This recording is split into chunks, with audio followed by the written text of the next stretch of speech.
Good evening दोस्तों। आज एक ईआरबी के बारे में बात करने वाले हैं। मैं आपको डेमो देने वाला हूँ इस सॉफ्टवेयर का। हर मैन्युफैक्चरिंग कंपनी के लिए ये मस्ट वाला ईआरबी है। ये उनके पास होना ही चाहिए क्योंकि उनके पास होती है काफी सारी मशीनरीज, काफी सारे पार्ट्स, इक्विपमेंट्स, छोटे छोटे पार्ट्स होते हैं। तो इन सबका मेंटेनेंस करना पड़ता है दोस्तों। इसे कहा जाता है प्रिवेंटिव मेंटेनेंस। जो कि मशीन प्रॉपरली चलती रहे, इसके लिए वो मशीन खराब होने से पहले रेगुलर बेसिस पे उसका किया जाता है प्रिवेंटिव मेंटेनेंस। साथ ही साथ में बहुत सारे पार्ट्स होते हैं, हर एक मशीन के छोटे छोटे पुर्जे होते हैं। उन सबको मेंटेन करना होता है, स्टोर करना होता है, उसका स्टॉक का इन्वेंट्री पता करना होता है, वो पार्ट का लोकेशन पता करना होता है। हर एक मशीन का किसने मेंटेनेंस किया, क्या लेवल तक मेंटेनेंस हुआ, रेफरेंस डॉक्यूमेंट्स होते हैं, काफी सारी चीजें होती है एक प्रिवेंटिव मेंटेनेंस में। दो टाइप के मेंटेनेंस आते हैं दोस्तों। एक तो प्रिवेंटिव मेंटेनेंस होता है जो स्केड्यूल किया जाता है, जो हर हफ्ते, हर महीने, हर दिन किया जाता है। और दूसरा होता है सडन मेंटेनेंस, कि कोई मशीन खराब हो गई और उसे तुरंत एक मेंटेनेंस की जरूरत है। तो ये सारी चीजें हैं। मैं स्टेप बाय स्टेप, काफी बड़ा सॉफ्टवेयर है तो आपको स्टेप बाय स्टेप दिखाऊंगा कि कैसे काम कर रही है सॉफ्टवेयर। सॉफ्टवेयर हर डिपार्टमेंट में होगा, हर यूजर के पास इसका लॉगिन होगा। आप इसे डिवाइड कर सकते हो यूजर लेवल पे, एक एडमिन लेवल पे, एक जो मैनेजर होता है उसके लेवल पे, और एक हायर अथॉरिटी लेवल पे जो सारी चीजें हैंडल करता है। जो वो स्टोर डिपार्टमेंट वाले हो गए या लेबर डिपार्टमेंट वाले हो गए, तो हर चीज इसमें आने वाली है। मैं आपको डैशबोर्ड दिखा देता हूँ। पहले एक कंसीडर कीजिएगा, एक डिपार्टमेंट में मैं अभी लॉगिन हूँ एज एन एडमिन। तो आप देख सकते हो कि 8 जो है वो टिकट रेज हो चुके हैं। रेज किए हैं, मैंने खुद रेज किए हुए हैं 8 टिकट, यहाँ पे आप देख सकते हो। एक जो टिकट है ये किसी ने मेरे लिए रेज किया है, मेरे डिपार्टमेंट के लिए रेज किया हुआ है। पीएम में आता है दोस्तों के इस महीने या इस दिन कितने मशीन के पीएम शेड्यूल्ड है, वो आपको यहाँ पर दिखाया जाएगा। दूसरा होता है दोस्तों स्पेयर एट क्रिटिकल लेवल। अपने पास जितने भी स्पेयर टूल्स है, जिनकी इन्वेंट्री है, उनमें से कौन से टूल्स है जो अभी एक परचेस लेवल पर आ चुके हैं, एक हॉट लेवल पर आ चुके हैं, मिनिमम लेवल पर आ चुके हैं कि हमें उसे खरीदना है। और एक होता है स्टैट्यूटरी डॉक्यूमेंट। ये कुछ ऐसे डॉक्यूमेंट्स होते हैं कंपनी के, जिसे आप लाइसेंसेस कहो या फिर सर्टिफिकेट्स कहो, जो एक्सपायर होने के पहले आपको रिन्यू करने होते हैं, जो काफी इंपॉर्टेंट है। तो ये इस कैटेगरी में आ जाता है। अब मैं आपको दिखाता हूँ टिकट एक रेज करके। ठीक है दोस्तों, यहाँ पर टिकट्स लिखे हुए हैं कि कौन से टिकट मैंने रेज किए हुए हैं, उसका स्टेटस क्या है, उसकी प्रायोरिटी क्या है। तो मैं एक टिकट आपको रेज करके पहले दिखा रहा हूँ ताकि स्टेप बाय स्टेप हम लोग सारी चीजें समझ सकें। पहले हमें चाहिए होगा एक इक्विपमेंट का इमेज, जिसके लिए हम लोग टिकट रेज कर रहे हैं। ये मोबाइल पर सॉफ्टवेयर जब वो चल जाता है तो आप एक मोबाइल से इसका फोटो निकाल के यहाँ पे अपलोड कर सकते हो। मैं इसे कहूंगा दोस्तों डेमो 01 टिकट। टाइटल हमें याद रहना चाहिए। तो 01 टिकट मैंने लिखा है, टिकट मैंने आज रेज किया हुआ है तो इसलिए मैंने आज लिखा। ये मैं कर रहा हूँ दोस्तों, चलो आईटी ईएमएन के लिए कर देते हैं। सेक्शन में लिखूंगा कि लाइन 1 है जो खराब है उस लेवल पे। अब यहाँ पर लास्ट सेक्शन क्या होता है? सेक्शन बेसिकली होता है ग्राउंड फ्लोर पे कौन से एरिया में वो मशीन रखा हुआ है, तो वो आप सिलेक्ट करोगे। जैसे लाइन 1, लाइन 2, लाइन 3, तो वो आगे इक्विपमेंट में आपको सिर्फ वही लाइन के मशीन दिखाएगा। अगर मैं लाइन 1 सिलेक्ट कर रहा हूँ तो ये मुझे पूरे फैक्ट्री के मशीन नहीं दिखाएगा, ये मुझे सिर्फ उसी लाइन 1 वाली ही फैक्ट्री जो मशीन है वही दिखाएगा। अगर मैं यहाँ पे सिलेक्ट कर रहा हूँ वेट का, ये एक मैंने मशीन यहाँ पे सिलेक्ट कर लिया। अब ये मुझे पूछेगा कि भाई इस मशीन में से कौन सा इक्विपमेंट है, तो ये वाइट बैलेंस वाला इक्विपमेंट मैंने सिलेक्ट कर लिया। अब मुझे लिखना है कि ये क्या प्रायोरिटी पे है, ये मुझे हाई प्रायोरिटी पे काम करके चाहिए। ब्रेकडाउन हुआ है तो कब हुआ है? कि आज ही ब्रेकडाउन हुआ है सुबह 10 बजे। अगर मैं यहाँ पे 10 डाल दूं तो ये मिलेगा सुबह 10 बजे हुआ है। सेफ्टी इसके लिए चाहिए, हाँ बिल्कुल चाहिए। शटडाउन इसके लिए जरूरी है कि नहीं है? ये जो मेंटेनेंस करना है इसके लिए शटडाउन लेना पड़ेगा, नहीं लेना पड़ेगा? तो वहां शटडाउन लेना पड़ेगा। और इससे क्वालिटी पे इफेक्ट होगा कि नहीं होगा? जी हाँ बिल्कुल होगा। डिटेल इश्यू में मैं फिलहाल डिटेल डाल देता हूँ, और कॉन्सिक्वेंस में फिलहाल कॉन्सिक्वेंस में यहाँ पे लिख लेता हूँ, और इस टिकट में कर देता हूँ सबमिट। तो आप देखो कि यहाँ पे टिकट अभी सबमिट हो चुका है, क्रिएटेड सक्सेसफुली। टिकट हमारा जो क्रिएट हो चुका है दोस्तों।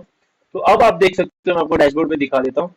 हमने यहाँ पे देखिए टिकट 8 था, अब हो गया है 9। हमने टिकट सक्सेसफुली जो है रेज कर लिया। मैं यहाँ से भी जा सकता हूँ, वहां से भी जा सकता हूँ। तो ये देखिएगा डेमो 01 टिकट हमने यहाँ पर जो है वो रेज कर लिया है दोस्तों। अब हमें आगे बढ़ना है इससे कि हाई प्रायोरिटी टिकट WS01, और ये अभी पेंडिंग एट द एग्जीक्यूटिव, यानी जो इस टिकट पे काम करने वाला डिपार्टमेंट है, अब ये टिकट जो है ये उसके पास चला गया है। अब हमें वहां पे इसे जाकर के जो है यूजर को ढूंढना है। तो अभी फिलहाल मैं यहाँ से कर देता हूँ लॉग आउट, ताकि हमें पता चले कि हमें जो दूसरा यूजर है उस पर भी लॉग इन करके देखना पड़ेगा। तो मैं यहाँ से अभी आपको लॉग आउट करके दिखा देता हूँ। उस जो दूसरा यूजर है उसके यहाँ पर हम लोग अभी लॉग इन कर लेंगे। मैं उसका थोड़ा सा पहले डिटेल्स निकाल लूँ एक बारी। यहाँ से इसको कर देता हूँ लॉग आउट, इसको कर देता हूँ यहाँ पे लॉग इन। अब देखिए हमारे यहाँ पे टिकट इनको जो रिसीव हुए है इस डिपार्टमेंट को, वो है टोटल दोस्तों 15 टिकट्स है जो इनको रिसीव हुए थे। अब मैं इसको कर लेता हूँ ओपन, इसमें हमारा भी एक टिकट मिल जाएगा हमें। आप देख सकते हो इसमें डेमो 01 टिकट है जो हमें मिल चुका है इस पर्टिकुलर डिपार्टमेंट में। अब हो क्या गया था दोस्तों, आपको एक बात बताओ, कंफ्यूजन में चले जाओगे नहीं तो बाद में। जो डिपार्टमेंट हमने सिलेक्ट किया था उसमें यूजर क्रिएटेड नहीं था, तो ये टिकट जो है मैंने दूसरे डिपार्टमेंट में जो है मूव करा दिया है। तो आपको वहां पे डिपार्टमेंट अलग दिखेगा, ठीक है। ये देखिएगा हमने EMA किया था, तो यहाँ पे इलेक्ट्रिक मैंने कर दिया, ENA से हटा के, ठीक है। अब यहाँ पे जो है बंदा वो चेक कर सकता है कि भाई इमेज क्या था, कौन सा मशीन था, कौन सा टिकट रेज किया है, कौन सा सेक्शन में, हर एक चीज उसको पता चल जाएगा यहाँ पर। अब उसे करना क्या है, उसे डालना है यहाँ पर एक परमिट नंबर, और आगे चल करके उसे पूछना है कि भाई शटडाउन रिक्वेस्टेड है। वो पूछेगा कि कौन से टाइम पे कहाँ पे शटडाउन देना है, तो वो सबमिट कर देगा। वंस इज सबमिटेड, अब ये टिकट वापस के चला जाएगा सेम जगह पे जहां पे हमने रेज किया था। अब यहाँ पर आप देख सकते हो स्टेटस चेंज हो चुका है कि पेंडिंग फॉर शटडाउन। अब मुझे यहाँ पर देना है उनको एक शटडाउन, ताकि वो अपना काम जो है वो शुरू कर सके। मैं यहाँ से वापस आता हूँ। अब यहाँ पे टिकट मेरे पास वापस आ चुका है, मैं इसको रेज में देख लेता हूँ। यहाँ पर स्टेटस देख चुके हैं पेंडिंग फॉर शटडाउन, तो मैं इसको वापस से रीओपन करूंगा इस टिकट को, और मैं इनको बोलूंगा कि हाँ सर आप जो है वो अभी मैं ऐसे कर रहा हूँ, आज के आज ही आप शटडाउन ले लो, सुबह शाम को समझो 3 कितना होता है 15 3 बजे आप ले लो शटडाउन, आप जो है मेरा काम कर दो, ठीक है। तो ये मैंने अभी इनको कर दिया है, शटडाउन का टाइम मैंने इनको दे दिया है। तो अभी ये वहां पर चला जाएगा पेंडिंग एट एग्जीक्यूटर के लेवल पे, और मुझे वापस वहीं पे जाके चेक करना पड़ेगा इसको कि क्या जो शटडाउन टाइम मिला है उसके ऊपर क्या काम चल रहा है। तो यहाँ पर मैं आता हूँ, देख लेता हूँ यहाँ पर पेंडिंग एट एग्जीक्यूटर में, मैं ओपन कर लेता हूँ इसको। अब ये मुझे पूछेगा क्या करना है, मैं कहूंगा भाई वर्क एग्जीक्यूटेड, यानी काम जो है वो शुरू हो चुका है। तो अब काम शुरू होने के बाद यहाँ पर आप देख सकते हो WRP का टाइटल आ चुका है कि काम शुरू हो चुका है। ये उनके डैशबोर्ड पे भी दिखाई देगा कि काम हमने शुरू कर दिया है। और जब काम खत्म होगा तो हमें क्या करना है, वर्क कंप्लीट हो चुका है, ये डे पे हमने वर्क कंप्लीट कर लिया है। तो वर्क कंप्लीट हमारा समझिए सुबह उन्होंने शाम को 13 बजे किया था, तो हम 6 बजे 3 घंटे लग गए हमें काम खत्म करने में। और अगर RCA डॉक्यूमेंट है तो वो हम लगा देंगे यहाँ पर। ये डॉक्यूमेंट मैंने लगा दिया, और अटेंडेंट था संजय, ये सर थे अटेंडेंट के लिए, हम लोग इनका नाम लिख लेते हैं। और टास्क कंप्लीट हो चुका है। तो इशू जो था भाई, ये प्रॉब्लम हमें फाउंड आउट हुआ था, और ये पर्टिकुलर सोल्यूशन हमने दे दिया है। अब यहाँ पर क्या है, ये एक इंपॉर्टेंट पार्ट है, यहाँ पे थोड़ा ट्रिकी हो सकता है क्योंकि हर चीज में ये जरूरी नहीं है। तो ये जरूरी है नहीं, आप विदाउट सबमिशन भी आगे जा सकते हो, लेकिन अगर जाना है तो हमें यहाँ पे पार्ट जो है वो सिलेक्ट करने पड़ेंगे। अब यहाँ पे देख रहे हो कि काफी सारे प्रोडक्ट्स है, तो मुझे एग्जैक्टली पता है नहीं कि ये कौन से प्रोडक्ट में मुझे जो है वो पेयर लोकेशन मिलेगा। अब देख सकते हो यहाँ पे मिल नहीं रहा है कहीं पे। तो अभी मैं फिलहाल क्या कर रहा हूँ, एक थोड़ा सा चीट करके आगे चले जाते हैं यहाँ पे। बट ये उनको भरना पड़ेगा कि स्पेयर पार्ट होगा, फिर उनका लोकेशन दिया जाएगा, और ये मल्टीपल होगा कि ये इक्विपमेंट को ठीक करने के लिए अगर कोई स्पेयर पार्ट यूज हुआ है तो उनको यहाँ पर मल्टीपल ऑप्शन से सिलेक्ट करने के लिए, जैसे ही आप पार्ट को सिलेक्ट करोगे आपको मल्टीपल लोकेशन देगा। अगर वो प्रोडक्ट मल्टीपल लोकेशन पे है, जिस लोकेशन से यूज हुआ है आपको उस लोकेशन को सिलेक्ट करना है। यहाँ पे क्वांटिटी आपको डालनी है, यहाँ पर आपको जो लोकेशन वाइज क्वांटिटी है वो आपको दिखाएगी कि इस लोकेशन पर इतना क्वांटिटी अभी भी फिलहाल अवेलेबल है, और उसमें से आपने कितना यूज किया, तो वो क्या करेगा, ये आपने रिकॉर्ड में डाल देगा। और इस हिसाब से अपना जो स्टोर है उसको वो मॉडिफाई कर देगा, उसमें रिकॉर्ड चेंज हो जाएगा। ठीक है, तो अभी फिलहाल मैं इसको ऐसे ही छोड़ देता हूँ, क्योंकि अभी मुझे पता है नहीं, तो मैं ऐसे समझता हूँ कि कोई पार्ट जो है वो यूज हुआ नहीं है, तो मैं कर देता हूँ सबमिट। तो ये यहाँ पे टास्क जो है वो कंप्लीट हो चुका है। ठीक है, अब आपको पता चलेगा कि इसका इश्यूअर के पास ये वापस से पेंडिंग के लिए चला गया है। मैंने देखा कि भाई मैंने सबमिट कर दिया, काम हो चुका है, मैंने अपना डेटा भी सॉरी मैंने डेटा भी यहाँ पर दे दिया है, तो मैं अब पीछे जाकर के चेक करूंगा कि जिसने टिकट रेज किया था उसके पास ये टिकट वापस से जो है वो आ गया है पेंडिंग एट द इश्यूअर। अब ये मुझे टिकट खुद से सामने से इसको क्लोज करना पड़ेगा कि मैंने इस टिकट को जो है वो 5 बजे या 17 o'clock होता है 5, तो ये मैंने इसको क्लोज कर दिया है। तो हमने टिकट रेज किया, टिकट की सारी प्रोसेस कंप्लीट कर ली, डेटा हमारा अपडेट हो गया, स्टोर्स हमारे अपडेट हो गए, सारे स्टॉक्स में अपडेट कर लिया हमने, और यहाँ पर जो है टिकट हमने क्लोज कर लिया। और जैसे मैंने टिकट को क्लोज किया, टिकट जो है यहाँ से निकल गया है। ठीक है दोस्तों, अब ये यहाँ पे क्लोज हो चुका है। अब जो मुझे टिकट रिसीव हुए हैं, जो ये तो मैंने रेज किया था खुद से, अब जो मेरे लिए रेज हुआ है वो मुझे यहाँ पर दिखाई देंगे। तो मैं वही प्रोसेस जो है वो सामने से मैं इसे फॉलो करने वाला हूँ।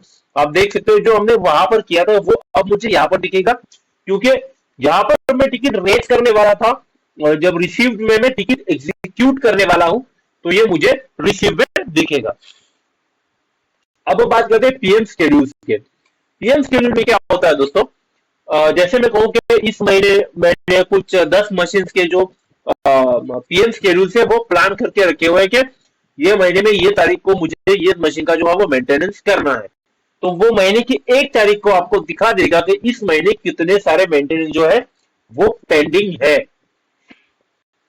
तो एग्जीक्यूटिव होगा वो इसको ओपन करेगा और वही प्रोसेस फॉलो करेगा कि ये जो एग्जीक्यूट करने के बाद हमने क्लोज कब किया, कितने बजे हमने इसको क्लोज किया, और क्या डॉक्यूमेंट था इसका, वो अटैचमेंट अगर लगाना है तो वो लगा सकता है। चेक किया हमने, वापस से चेक किया मशीन प्रॉपरली चल रहा है। नेक्स्ट एक्टिविटी जो है वो समझिए इसकी 1 महीने आगे की डेट हम लोग डाल देंगे। कुछ नोट लिखना है इसके ऊपर स्पेशल लिख सकते हैं, कुछ कमेंट करना है कमेंट भी कर सकते हैं। कुछ टूल्स अगर यूज हुए इसके लिए तो वो टूल्स भी हमें यहाँ पे सिलेक्ट करके डालने पड़ेंगे, ताकि हमारी जो इन्वेंट्री है वो अपडेट हो सके। तो ये शेड्यूल्ड मेंटेनेंस है जो हमने पिछले महीने से, या फिर जो ये ऑटो रेडी होता चला जाएगा, तो ये हमें शेड्यूल पहले से ही करने रखने पड़ेंगे। और जैसे जैसे वो एग्जीक्यूट होते चले जाएंगे हम लोग आगे का डेट उसमें डालते जाएंगे, ताकि वो नेक्स्ट उसी डेट पे हमें मिलता जाए। जिस तरह से हर महीने की 10 तारीख को अगर है, तो जब भी मैं मेंटेनेंस कंप्लीट करूंगा मैं उस मशीन का अगला मेंटेनेंस वहीं पे प्लान कर सकता हूं। तो अब देखते हो ये यहाँ से निकल जा चुका है। अब यहाँ से निकलने के बाद मुझे अगले महीने की 1 तारीख को वापस से ये मुझे यहाँ पर दिखाएगा कि इस महीने इतने सारे मेंटेनेंस हमें करने हैं, और उसका डेटा के साथ। अब ये स्टैट्यूटरी डॉक्यूमेंट्स के बारे में बात करते हैं। जैसे मैंने आपको कहा था कि कुछ मशीन्स होते हैं, उनके कुछ डॉक्यूमेंट्स होते हैं, कंपनी के कुछ डॉक्यूमेंट्स होते हैं जो बहुत ही इंपॉर्टेंट होते हैं। जैसे कि मैंने कहा कि सर्टिफिकेट्स होते हैं, किसी मशीन के इंश्योरेंस होते हैं, पॉलिसीज होते हैं, काफी सारी चीजें होती है। तो आप अगर यहाँ पे वो डाल दोगे तो वो डॉक्यूमेंट्स आपको सेफली यहाँ पर मिलते चले जाएंगे टाइम टू टाइम उसके एक्सपायरी के डेट के साथ में। और आपको अगर उस मशीन का डेटा ढूंढना है तो आप यहाँ पे ढूंढ सकते हो, वो आपको यहाँ पर मिल जाएगा उस डॉक्यूमेंट का कॉपी। अब यहाँ पे 2 चीजें हैं, आप ओरिजिनल डॉक्यूमेंट जो है जब रिन्यू होता है तो उसका पुराना कॉपी भी रख सकते हो और साथ में अपडेटेड कॉपी भी रख सकते हो। तो दोनों कॉपी भी अगर आपको ढूंढनी है तो वो आपको यहाँ पर दिखा देगा, दोनों के दोनों भी कॉपी। तो आपका पास्ट रिकॉर्ड भी ट्रैक हो सकता है साथ साथ में। अभी यहाँ पे देखिए फैक्ट्री लाइसेंस करके चीज है, तो मुझे नहीं पता यहाँ पर वो डॉक्यूमेंट अवेलेबल शायद नहीं है, तो कुछ कॉपीज हमने डाली नहीं है। पर यहाँ पर आप अगर सिलेक्ट करोगे तो आपकी कॉपीज जो यहाँ पर आ जाएगी। अब मैं आता हूँ इक्विपमेंट डिटेल्स पर। इसको थोड़ा सा बंद कर देता हूँ। अब यहाँ पर देखिए ये है रेफरेंस डॉक्यूमेंट, हर मशीन के डॉक्यूमेंट्स होते हैं जो उस पर्टिकुलर जो मेंटेनेंस वाला होगा उसे अगर कोई चीज देखनी है तो यहाँ पर देख सकते हैं। आप देख सकते हैं कि मैंने मशीन का कोड आया है, डॉक्यूमेंट का नाम है, डॉक्यूमेंट का फाइल है, और साथ में यहाँ पर ओपन का ऑप्शन है, तो वो यहाँ से ओपन करके उस पर्टिकुलर डॉक्यूमेंट को स्टडी कर सकता है। ठीक है। और तो जितने भी सारे डॉक्यूमेंट्स है, हर डॉक्यूमेंट का आप जो है वो क्या बोलते हैं, मैप होता है, लेआउट होता है, स्ट्रक्चर होता है, डिजाइन होता है, कोई भी चीज हो आप यहाँ पे स्टोर कर सकते हो जो आपके यूजर को उस समय काम आ जाए। स्पेसिफिकेशन में भी सेम ही है। कोई चीज अगर आपको डॉक्यूमेंटेड करनी है तो ये आप यहाँ से कर सकते हो, वो आपको यहाँ पर जो है वो रिपोर्ट में दिखा देगा। अब आते हैं स्पेयर मैनेजमेंट पे। ये थोड़ा इंपॉर्टेंट पार्ट है। देखिए, स्पेयर का कोड है, स्पेयर का टाइप है, ये पर्टिकुलर स्पेयर का डिस्क्रिप्शन है, ये स्पेयर का यूनिक आईडी है जिसे हम लोग पार्ट आईडी कहते हैं, उसका क्वांटिटी है और नंबर। तो ये आपको बता देगा कंपनी में ये जो प्रोडक्ट है ये कितने क्वांटिटी में पड़ा हुआ है। ये बहुत इंपॉर्टेंट पार्ट है आपके लिए दोस्तों। और अगर मैं इस पे क्लिक कर देता हूं तो ये मुझे ये भी बताएगा कि ये जो 12 की क्वांटिटी मेरे पास है ये कहां पर है।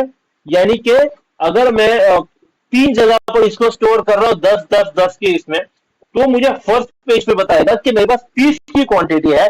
और अगर मैं उस पर क्लिक करके डिटेल में जाता हूं तो ये मुझे बताएगा कि ये 30 की क्वांटिटी 10 10 10 में डिवाइड होके ये 3 अलग अलग जगह पर है। साथ में उसका रेट भी आपको मिल जाएगा और स्टोरेज और लोकेशन भी। अब ये 12 की 12 क्वांटिटी एक ही जगह पर है, इसलिए आपको एक ही जगह दिख रही है। अगर ये मल्टीपल जगह पर होता तो आपको मल्टीपल जगह यहाँ पर दिखाई जाती थी। हम लोग एक 100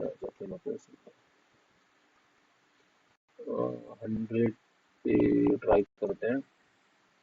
यहाँ पर भी किया 300 पे एक बारी ट्राई करते हैं हम लोग इसे। यहाँ पर देखिए, ठीक है। तो ये आपको मल्टीपल लोकेशन दिखाएगा। आपको बस यहाँ पे क्या है, स्टॉक में जाना है, टोटल क्वांटिटी देखनी है, पार्ट आईडी देखना है, साथ ही साथ उसके अगर इनर में देखना है कि 300 क्वांटिटी कौन से जगह पे रखी हुई है, तो वो आप यहाँ पे क्लिक करके जो कोड पे देख सकते हो। अब मैं आपको आता हूँ लेकर के रिपोर्ट्स में। रिपोर्ट आपको बताएगा कि कौन से टाइम पे कितने जो है वो टिकट जनरेट हुए थे। तो हमने आज के टिकट देख लेते हैं, कितने टिकट आज जनरेट हुए थे। तो ये हमने आज के दिन टिकट जनरेट किया था, डेमो 01 का टिकट, जिसका प्रायोरिटी हाई था, टिकट जो है वो क्लोज हो चुका है। आप इसका टिकट का इंफॉर्मेशन देखना चाहते हो तो वो भी आप यहाँ पर देख सकते हो। टिकट का जो पूरा इंफॉर्मेशन आपको यहाँ पर दिखाई देगा। वही टिकट कंजम्पशन भी अगर देखना चाहते हो तो वो भी आप देख सकते हो। टिकट कंजम्पशन का मतलब होता है उस टिकट में कौन से प्रोडक्ट इस्तेमाल किए गए, कौन से टूल्स या छोटे छोटे प्रोडक्ट इस्तेमाल हुए, वो भी आपको यहाँ पर देख सकते हैं। फिर पीएम में भी वही है, आज कितने पीएम किए गए उनका डेटा आपको मिल जाएगा। साथ ही साथ में पीएम के कंजम्पशन में आपको पता चलेगा कि पीएम के लिए कितने कितने जो है वह प्रोडक्ट इस्तेमाल हुए हैं। अब पीएम शेड्यूल रिपोर्ट में पता चलेगा कि कब कौन से शेड्यूल हो चुके हैं। अब मैं अगर पिछले अभी तो हमने कुछ किया नहीं, तो अक्टूबर से ट्राई करते हैं, कुछ डेटा आता है क्या। अगर मैं यहाँ पे कर दूं तो मुझे पता चलेगा इस पर्टिकुलर टाइम पे कितने सारे पीएम शेड्यूल थे। तो इतने इतने डेट में अब तक 4 पीएम जो है वो शेड्यूल हो चुके थे। जैसे जैसे आप शेड्यूल करते जाओगे आपको डेटा जो है वो मिलता चला जाएगा इसके अंदर। अब मैं दिखाता हूँ स्पेयर ऑर्डर रिपोर्ट। अभी इसमें आपको क्या मिलेगा, आप जब भी स्पेयर ऑर्डर करोगे आपको उसका डेटा मिलता चला जाएगा। आप इसे डेट वाइज भी देख सकते हो या पर्टिकुलर स्पेयर पार्ट वाइज भी देख सकते हो। हर रिपोर्ट का एक्सेल जो है वो आप डाउनलोड कर सकते हो। सेम इसी के अंदर आप देख सकते हो स्पेसिफिकेशन का रिपोर्ट आएगा, आप स्टोरेज का रिपोर्ट देख सकते हो। स्पेसिफिकेशन के रिपोर्ट में आपको सेम डेटा आएगा कि कोई भी टूल अगर आप देखना चाहते हो तो उसका डेटा आपको मिल जाएगा। आप देख सकते हो यहाँ पे स्पेसिफिकेशन में इतना सारा डेटा आ जाता है। और वही मैं अगर आपको दिखाऊं स्टोरेज रिपोर्ट में तो ये आपको दिखेगा। देखिए यहाँ पे ऑलरेडी आ चुका है। मैं कोई स्पेसिफिक करता हूँ, इसमें अगर मैं दिखा देता हूँ ये लोकेशन पे इतने सारे प्रोडक्ट अभी रखे हुए हैं और उनकी क्वांटिटी है और इसका लोकेशन तो आपको यहाँ पे मिल ही जाएगा। तो ये भी आप देख सकते हो। साथ में आपको अगर मैपिंग देखना है, मैपिंग यानी ये बहुत इंपॉर्टेंट पार्ट है। मैं इसको जब सेटिंग में जाएंगे ये पता चलेगा आपको। मैपिंग में अगर मैं कोई पर्टिकुलर मशीन देख लेता हूँ, समझिए एयर कूलर में कर लेता हूँ आफ्टर कूलर, तो ये मुझे दिखाएगा आफ्टर कूलर के अंदर ये दोनों पार्ट जो है ये मैंने लिस्ट करके रखे हुए हैं। तो ये होगा, इसको आप बेटर समझोगे आगे जब मैं आपको और थोड़ा डिटेल में जाके इसको आगे समझाऊंगा। मैं एक्टिविटी पहले समझाता हूँ। ये सेटिंग जैसे मास्टर सेटिंग बोला जाता है, यहाँ से सारी चीजें जो है वो कंट्रोल की जाती है। जैसे मैंने एक्टिविटीज में रखा कि हर प्रोडक्ट में क्या एक्टिविटीज होती है। जैसे कि हम लोग अगर देखें गियर बॉक्स में, तो गियर बॉक्स में क्या एक्टिविटी करनी होती है, चेक ऑफ द ऑयल, यानी ऑयल को चेक करो। गियर बॉक्स में दूसरी भी एक्टिविटी है वेंडिंग स्क्रू चेक करो। गियर बॉक्स में तीसरी भी एक्टिविटी होती है ऑयल लेवल एंड लीकेज को चेक करना। तो ये वो एक्टिविटीज है जो आपको मेंटेनेंस के टाइम पे करनी होती है, तो ये मैंने यहाँ पे लिस्ट आउट कर दी है। तो जब आप टिकट रेज करोगे या पीएम शेड्यूल को रेज करोगे, तो ये जो चीज है वो वहां पर आपको काम आएगी। अब यहाँ पे सारे इक्विपमेंट को मैंने लिस्ट करके रखा हुआ है, जितने भी इक्विपमेंट है वो सारे के सारे मैं लिस्ट करके, देखिए गियर बॉक्स है, बेल्ट है, माइनिंग टूल्स है, सारे इक्विपमेंट है वो यहाँ पर लिस्ट करके रखे हुए हैं कैटेगरी में। अब डिपार्टमेंट है अपने पास, कौन से डिपार्टमेंट है वो सारा यहाँ पे लिख के रखा हुआ है।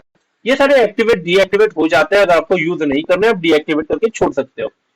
डॉक्यूमेंट टाइप है तो ईवीबी टेस्टिंग है, कैलिब्रेशन रिपोर्ट है, फैक्ट्री लाइसेंस है, ये सारे डॉक्यूमेंट के टाइप आ जाते हैं। रेफरेंस डॉक्यूमेंट्स आ जाते हैं, तो इसमें ठीक है जीडी ड्राइंग है, जीआर ड्राइंग है, इलेक्ट्रिकल सर्किट ड्राइंग है, डायग्राम है। तो ये सारी वो चीजें हैं जो मेंटेनेंस में काम आती है। अगर कोई इशू होता है तो यहाँ पर डाउनलोड करके वो लोग देख सकते हैं हर मशीन का डायग्राम।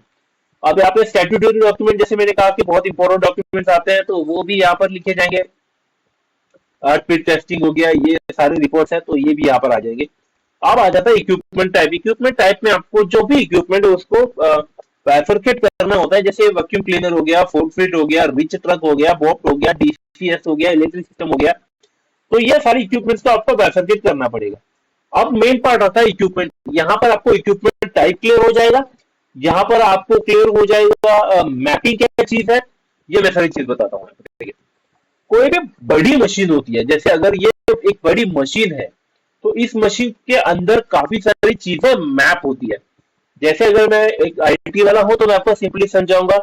एक सीपीयू होता है, एक मेन मशीन सीपीयू हो गई मेरी, तो सीपीयू के अंदर आती है मेरी मदरबोर्ड, फिर मदरबोर्ड के अंदर मेरी आती है रैम, फिर रैम के अंदर मेरी आते हैं बिट्स। तो ये अंदर अंदर अंदर अंदर हम लोग चले जाते हैं। कोई भी बड़ी मशीन ले लो आपके फैक्ट्री की, तो उसके पार्ट्स के अंदर के पार्ट्स, फिर अंदर के पार्ट्स, फिर अंदर के पार्ट्स। तो ऐसे हमने टोटल 10 लेवल रखे हुए हैं। जैसे मैं अगर आपको यहाँ पे दिखाऊं तो पहला प्रोडक्ट ओपन करके, ये प्रोडक्ट मैं यहाँ पे क्लिक करूंगा तो एडिट हो जाएगा, तो मैं यहाँ से ओपन कर लिया। देख सकते हो लेवल 0 है, तो जैसे ही खुला लेवल 1 हो गया, तो अभी इसके अंदर कोई प्रोडक्ट है नहीं। हम लोग लिफ्ट को ट्राई करते हैं, इसके अंदर भी कोई प्रोडक्ट नहीं है। थोड़ा डीप कोशिश करता हूँ जाने की, कुछ मिल जाए।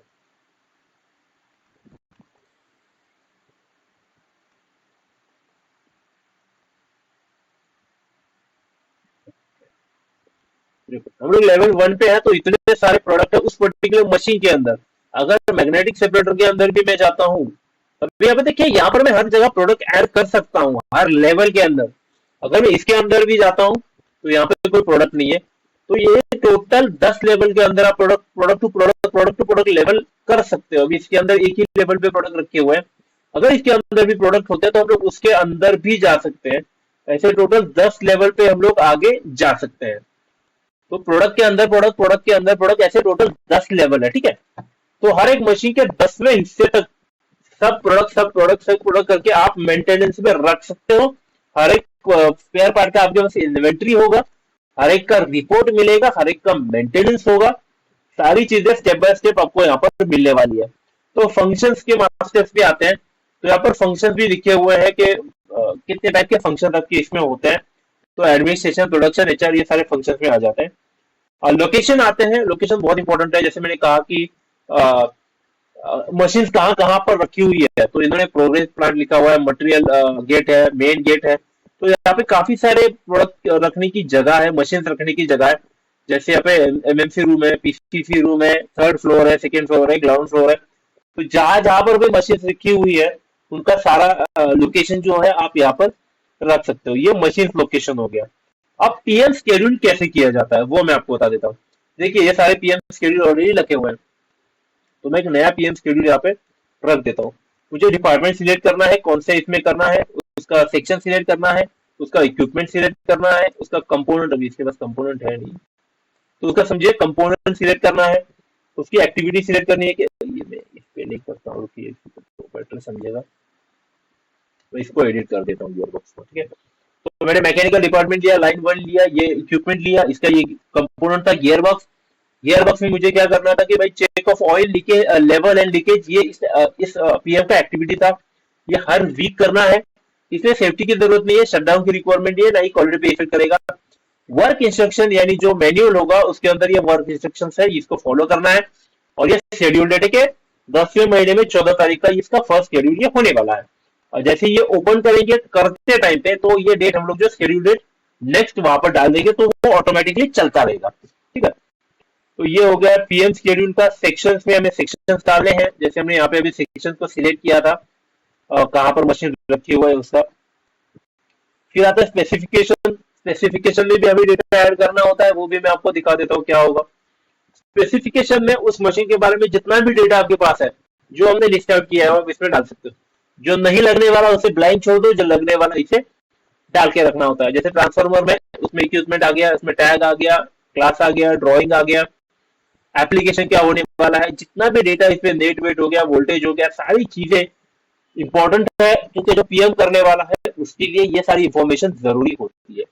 अभी स्पेयर के टाइप, स्पेयर में क्या क्या टाइप होता है, तो इनके स्पेयर में एक एक्सटेंशन बोर्ड है, हॉस रील है, जंपर है, गैस्किट है। तो अपने अपने इंडस्ट्री के हिसाब से ये स्पेयर पार्ट बन जाते हैं।